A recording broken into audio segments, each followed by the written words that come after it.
When William Hanna and Joseph Barbera, the heads of a relatively unknown cartoon production company, tasked two of their head storymen to produce what was essentially an Archie rip-off with a twist, you can bet your bottom dollar they weren't expecting to create a success on the same scale or with as much cultural impact as Scooby Doo. The Harlem Globetrotters, Sonny and Cher, Simple Plan and Dick Van Dyke don't have a lot in common, but to a kid with an underdeveloped knowledge of pop culture growing up in the heart of small town England, they all shared one very important thing. They were all characters in episodes of the greatest show in the world, acting as a sort of time capsule to the time at which they were released. Every series of Scooby Doo feels completely different. It may surprise you to learn that, despite the fact that there's barely been a time in the past 40 years when some variation wasn't airing, not one series of Scooby Doo has surpassed 4 seasons. Jerry Davis can be credited with coming up with the idea for the Doctor to regenerate, but whoever's brilliant idea it was for Scooby Doo to do the same remains a mystery.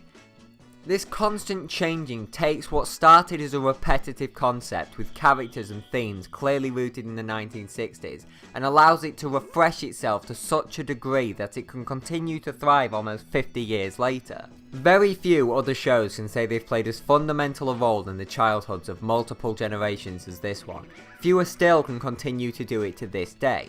Say what you will about the overall quality of each individual series of Scooby Doo, maybe they do all range in quality from good to, let's say, not so good more often than they should. And maybe I'll even admit that this icon was built on the back of a repetitive show with an even more repetitive animation style. But its impact is undeniable. Its titanic reach across the landscape of pop culture is unfathomable.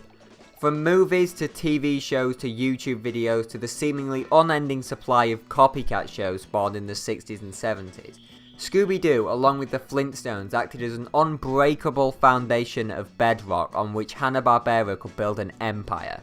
An empire which acted as a gateway through which the last 30 years of animation history has flourished. So the next time you're being haunted by a spooky ghost, call whoever you like, but my speed dial's a direct line to Mystery Incorporated!